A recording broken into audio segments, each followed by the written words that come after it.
I have a big question to ask. Are customers knocking on your door every day?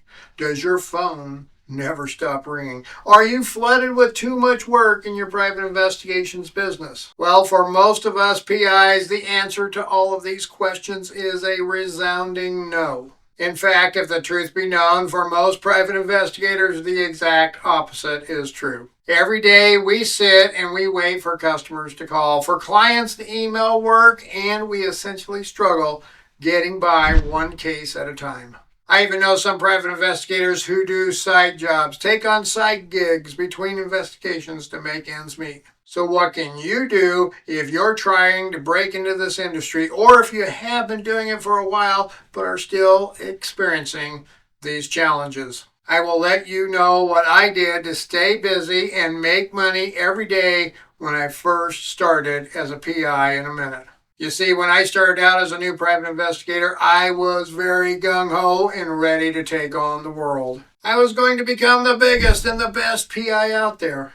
Then reality set in, and I realized that being in the private investigations industry was much like running just about any other business out there. As a new PI, I struggled, I worried, and I had an extremely difficult time finding jobs on my own. But having decades of business experience behind me, I knew I was going to have to do some out-of-the-box thinking and come up with ways to build my business and gain experience in order to get my PI business to the level I wanted it to be at. I needed a way to ensure that I stayed busy every day and was able to pay the bills every month and maintain the quality of life that I desired. And the big secret in my plan that led me to obtaining these goals with my business required me to close one sale. This video is sponsored by OREP Insurance and Working PI Magazine. OREP is a leading provider of private investigator liability insurance. Visit orep.org for a quote today. Let's quickly dive into the deep, dark secrets I learned about subcontracting and look at the pros, the cons, and the problems and obstacles you need to avoid as you move into this new venture. Subcontracting as a professional private investigator is one of those ways to get experience and maintain steady workloads. Generally speaking, the bulk of work out there in the subcontracting world will be on the surveillance side of business. And most of that will be workers' comp and other injury-related cases, as well as infidelity and child custody. First, I will address one of the big questions, and there are several big questions we need to address in this video. You see, there is a certain stigma in certain circles about PIs who do subcontract work. That stigma relates mostly to the hourly rate of pay a contract PI might receive compared to a PI who is getting business through other avenues such as direct customers like attorneys and law firms. Before we look at pay rates, though, let's discuss the nuances of subcontracting. If you are working subcontract jobs, then you are the subcontractee, and the person who hired you is the subcontractor. I personally break subcontractors down into these four primary categories: national firms, local firms, occasional subcontractors, and the BFLBs. We will talk about the infamous BLFBs in greater detail in a moment. National firms can be larger firms or smaller firms, but they cover larger areas across the country, with many covering all 50 states. Larger national firms may usually have multiple employees and offices, and they are usually the ones who cover larger areas and sometimes have larger accounts. These large accounts are oftentimes insurance companies, so they're always looking for subs or subcontractees in the locations and areas that they provide service. The reason these large subcontractors even exist is because many times insurance companies prefer to deal with one or two large national firms for their surveillance needs rather than doing one-off hiring in every state when they need someone. The reason they prefer this method is to limit the amount of work they have to do while handling their large caseload. They can just pass on the job to one firm that covers a larger region, and they can then expect to get more consistency in the work product. Regardless of how you feel about this strategy, it is a fact of the business, and it has been a way of doing business for insurance companies for a long time, and it will be around for the foreseeable future. Local PI firms can vary in size as well, from one-man shops like my PI business to those that have several employees. The bigger difference with local firms is that they tend to focus on smaller regions like an entire state, or a portion of a state, or a metropolitan area. Some local firms may even focus on several states that are close to each other, thus creating a larger region that they serve. Occasional subcontractors are those professional private investigators who tend to do most of their own work, but occasionally need to hire someone to take on overflow or specialty work. The bottom line is that none of us wants to turn down work when it comes our way. So many PIs will fall into the realm of occasional subcontractor who may give you a few cases a year. Occasional subcontractors are easier to negotiate with on pricing, but this does not mean that you should try to take advantage of them. Before we discuss the BLFBs, let's explore the big question of pay. What hourly rates might you expect to get as a subcontracted PI? Generally speaking, most subcontractors are going to pay in the $40 to $60 per hour range for subcontract work. Oftentimes, in the case of insurance surveillance jobs, this is just for the time while on surveillance. Regarding pay for mileage and travel time, well, this can vary greatly too. Some subcontractors don't pay for any travel time, while others may pay for travel time past 1 hour each way.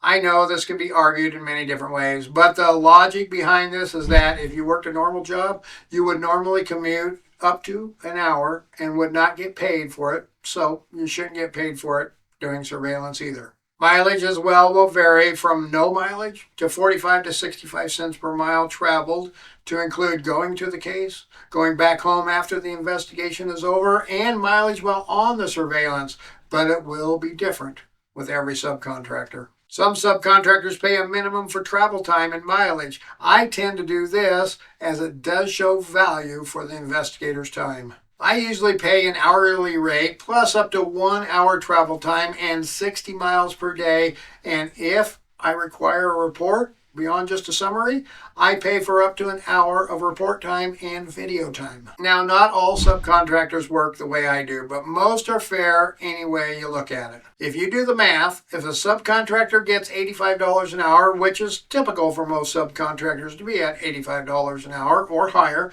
and pays 30% expenses, that leaves $59.50 an hour. Then they pay you $40 an hour. They are now getting $19.50 an hour for your hours worked. This is fairly equitable to both parties when you do the math. If the subcontractor has 5 hours total into the job doing sales, case prep, case management, and client contact time, and he made $19.50 an hour for a 16-hour job, he made $312 on that job. This then calculates to about $62 an hour for the time he worked after expenses. And you as a subcontracted PI make $320 for the entire case plus any mileage or travel time that they pay. Based on that, you could feasibly make more than $100,000 a year, making $40 per hour, working 5 8-hour surveillance days a week with 1 hour of travel time per case, along with mileage and 1 hour of report and video time. There you go. That is how you make over $100,000 a year and never have to sell your services to the public. But what about time off? Will you get weekends off every week? Well, probably not, but you can get 2 days off every week given that scenario. Rarely will you be off on weekends if you do surveillance full time, especially if you do insurance work. Now let's talk about my favorite type of subcontractor, the BFLBs. BFLB stands for bottom feeder lowballers. Sorry if I offend anyone out there, but this is a real scenario for some subcontractors. These folks pay the very least and tend to demand the very most. BLFBs usually pay a whopping $25 an hour or less, and I have seen it as low as $17 an hour. Now listen up. Here is how you can determine if someone might be a BLFB. Many times the BLFB is disguised on PI listservs, groups, and forums as the guy who says, "Send me your subrates for consideration." Then they just sit back and they wait to see who will do what for the least amount, basically making you and other PIs bid for the job. Now, I will say there is a place for these subcontractors, the BLFBs, in the PI world. For those PIs just getting into the professional private investigations field, this may be an easy way to quickly build up experience. When I started as a PI, I started working for one of these BLFB firms. I made a whopping $25 an hour, flat rate per case, no mileage, no travel time, no report or video time. So I got paid a flat $400 for a 2-day, 16-hour surveillance.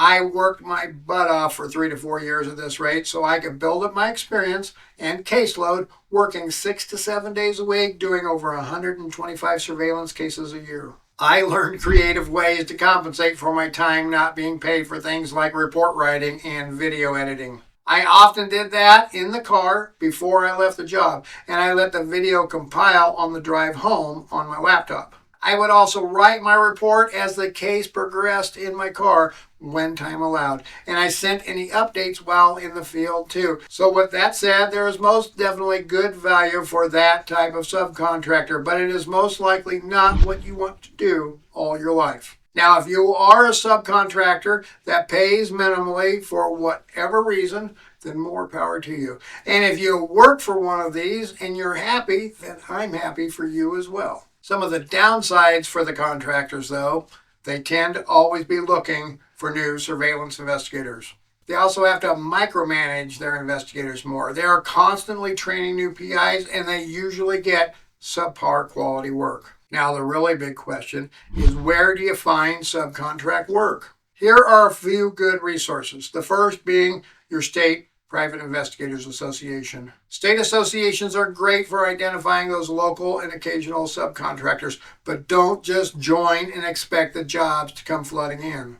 You get what you put into most things in life and in your business. Some networking, handshaking, and getting your name out there will go a long way, and you need to give it some time. Networking benefits do not happen overnight. It takes time to build relationships, build trust, and you need to be available when they need your services. Most state associations also have some sort of a listserv or a forum where members post jobs and leads, so that is a huge way to find some jobs. There are also national PI associations and some internet and social media groups and forums out there that you might want to check into. Now, where do you go from here? Well, now you should check out this video that I made just for you.